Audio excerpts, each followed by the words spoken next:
வாழ்க வளமுடன். ஓம் நமச்சிவாய. அனைத்து தமிழ் உள்ளங்களுக்கும் வணக்கம்.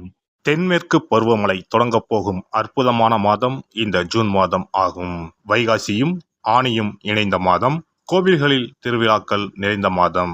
அப்பேற்பட்ட இந்த ஜூன் மாதத்தில் நடக்க இருக்கும் ஒரு சில கிரகங்களின் பெயர்ச்சிகள் மிக மிக முக்கியமானவையாக கருதப்படுகின்றன. ஒரே சமயத்தில் பல கிரகங்கள் அதிக பலம் பெற்று ஆட்சியாக அமரும் அமைப்பு இந்த ஜூன் மாத கிரக பெயர்ச்சியில் ஏற்படுகிறது. இந்த ஆண்டு ஜூன் மாதம் நடக்கும் பெயர்ச்சிகளில் மிக மிக முக்கியமான ஒன்று செவ்வாய் பெயர்ச்சியாகும். சில மாதங்களாகவே பகை கிரகங்களுடன் சஞ்சரித்து வந்த செவ்வாய் பகவான் தற்போது தன்னுடைய சொந்த வீட்டில் ஆட்சி பலம் பெற்று சஞ்சரிக்கப் போகிறார். ராகுவிடம் இருந்து விலகி தனித்து பயணம் செய்வது பல ராசிகளுக்கு யோகம் கொடுக்கும். ஜூன் 1ஆம் தேதியே செவ்வாய் பகவான் மேச ராசிக்கு இடப்பெயர்ச்சி ஆகின்றார். சுக்கிர பகவான் ஜூன் மாதம் 12ஆம் தேதி மிதுன ராசிக்கு இடப்பெயர்ச்சி அடைகிறார். இது லட்சுமி நாராயண யோகத்தை ஏற்படுத்தும். சூரிய பகவான் ஜூன் 15ஆம் தேதி மிதுன ராசிக்கு பெயர்ச்சியாகிறார். இது ஆனி மாத பிறப்பை குறிக்கும். மிதுன ராசியில் பெயர்ச்சியடையும் புதன் பகவானால் 3 ராஜயோகங்கள் உண்டாகும். சனி பகவான் மாத இறுதியில், அதாவது ஜூன் மாதம் 30ஆம் தேதி வக்கர பெயர்ச்சி அடைகிறார். சனியின் பார்வையில் செவ்வாய், சனி மற்றும் செவ்வாய் ஆட்சி பலம் போன்றவைகளால் சில நெருக்கடிகளை உண்டாக்கும். குரு பகவானின் சுப பார்வை கன்னிராசியில் இருக்கும் கேது பகவானின் மீது படுவதால் ஒவ்வொரு ராசிக்கும் குறிப்பிடத்தக்க மாற்றங்கள் ஏற்படும். இந்த கிரக பெயர்ச்சிகளின் காரணமாக மிதுன ராசியில் புதாதித்ய யோகம், சுக்கிராதித்ய யோகம், கஜலட்சுமி ராஜயோகமும் உருவாகிறது. இதன் காரணமாக சில ராசிக்காரர்களுக்கு அதிர்ஷ்டமும் பணவரவும் பதவி உயர்வும் தன வரவும் கிடைக்க வாய்ப்புள்ளது. இனி உங்கள் ராசிக்கான பலன் என்ன என்பதனை பற்றியும், அசுப பலன் ஏற்படுமாயின் ராசிக்காரர்கள் வழிபட வேண்டிய தெய்வம், மேற்கொள்ள வேண்டிய பரிகாரம் என்ன என்பதனை பற்றியும் காண்போம். கன்னிராசி அன்பர்களே, 7ஆம் இடத்தில் இருக்கும் ராகு பகவானும் ராசியில் இருக்கும் கேது பகவானும் இதுவரை பல பிரச்சனைகளை கொடுத்திருப்பார்கள். எந்த ஒரு வேலையிலும் முயற்சியிலும் குழப்பத்திலேயே இருந்திருப்பீர்கள். தெளிவான முடிவு எடுப்பதில் தடுமாற்றம் இருந்திருக்கும். யாரை நம்புவது என்ற மனநிலை இருந்திருக்கும். ஆனால் இம்மாதம் குருவின் பார்வை உங்கள் ராசியின் மீது விழுகிறது. மன தெளிவு உண்டாகும். குழப்பம் தடுமாற்றம் இருக்காது. உறுதியான நம்பிக்கையும் தெளிவான முடிவு எடுப்பதினால் இம்மாதம் தொட்டதெல்லாம் ஜெயமாகும். ஆன்மீக எண்ணம் உண்டாகும். குடும்பத்தில் இருந்த குழப்பங்கள் நீங்கும். ராசிக்கு 6இல் சனி பகவான் இருக்கிறார். இதுவரை கடன் சுமையால் தவித்து வந்து இருப்பீர்கள். சற்று கண் அசந்தால் உங்களை குழிக்குள் தள்ள ஒரு எதிரி கூட்டமே இருந்திருக்கும். இந்த மாதம் இந்த எதிரிகளின் தொல்லை குறையும். கடனை படிப்படியாக அடைப்பீர்கள். சுபகாரியங்கள் அதிகம் நடக்க வாய்ப்புள்ளது. அதிகம் முயற்சி செய்தும் திருமண வாய்ப்பு கைகூடி வராத ராசிக்காரர்கள் இம்மாதம் முயற்சி செய்தால் நல்ல வரன் அமையும்.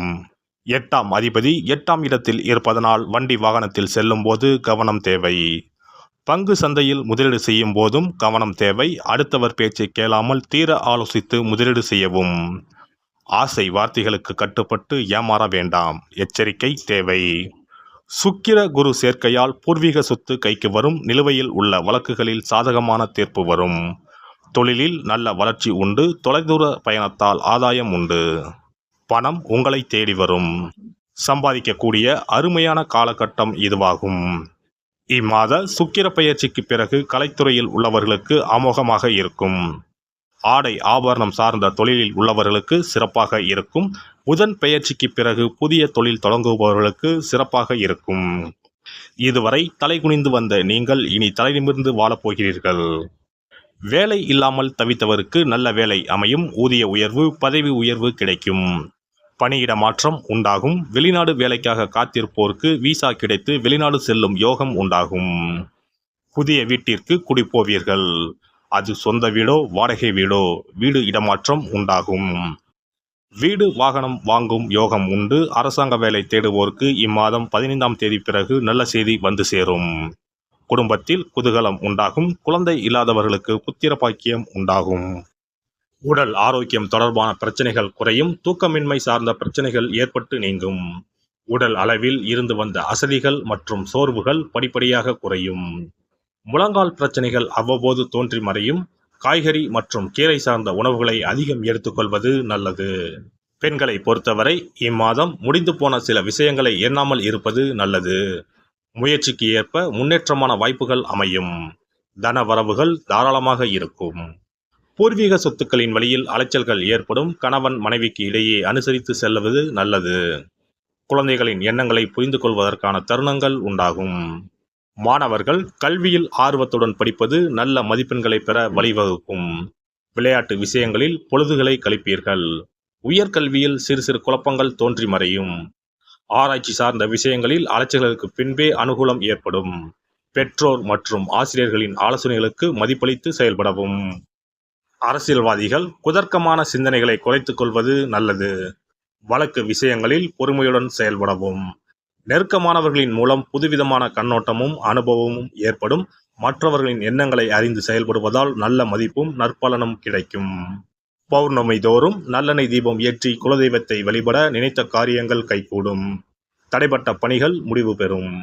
சிறப்பு பரிகாரங்கள். கோதுமை மாவினால் சிறு சிறு உருண்டைகளாக 7 அல்லது 14 அல்லது 7 மடங்குகளில் உருண்டை செய்து கொள்ளவும். குங்குமத்தில் கொஞ்சம் நீர் விட்டு அதை வன்னி குச்சி அல்லது மாதுளை மர குச்சியால் தொட்டு கோதுமை உருண்டையில் ஸ்டீம் என்று எழுதி அதை குளம், ஆறு அல்லது கோவில் தெப்பக்குளத்தில் உள்ள மீன்களுக்கு போடவும். எழுதிய பின்னர் ஸ்டீம் என்பது அழிந்துவிட்டாலும் பரவாயில்லை.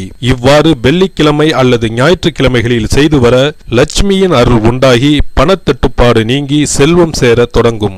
வெண்கடுகு சிறிது, 2 வத்தல் மிளகாய், 3 கல் உப்பு, பச்சை கற்பூரம் 3 இவை அனைத்தும் சேர்த்து வெள்ளை துணியில் போட்டு பின்பு அதை முடிந்து நல்லெண்ணெயில் நனைத்து வீட்டின் முன்பு இரவு 10 மணிக்கு மேல் எரிக்க ஏவல், பில்லி சூனியம் விலகும். தூங்கும் போது யாரோ அமுக்குவது போன்று இருப்பது, சிறுவர்கள் பயத்தில் சிறுநீர் கழிப்பது போன்ற தொந்தரவுகள் இருந்தால் படிகார கற்களை தூங்கும் அறையில் அல்லது தலையணைக்கு கீழே வைக்க வேண்டும். தோல்வி, அவமானம், எதிர்ப்புகள் ஆகியவற்றை சமாளிக்கும் மன வலிமையை அதிகரிக்க வாராகி அம்மனை மனதார வழிபட்டால் நிச்சயம் நல்ல பலன் கிடைக்கும். முடியவே முடியாது என்று நினைத்து கொண்டிருக்கும் காரியத்தை கூட உடனே முடித்து காட்டும் வல்லமை படைத்தவள் வாராகி அம்மன். இந்த வாராகி அம்மனுக்கு 8 சனிக்கிழமையில் சுத்தமான மண் அகல் விளக்கு ஒன்றை எடுத்து அதில் நல்லெண்ணெய் ஊற்றிக்கொள்ள வேண்டும். ஒரு கருநீல துணியை கட்டமாக வெட்டி அதில் கொஞ்சம் வெண்கடுகு சேர்த்து எல் தீபம் ஏற்றுவது போல முடிந்து கொள்ள வேண்டும். காலையில் 6 மணியிலிருந்து 7 மணி வரையிலான காலகட்டத்தில்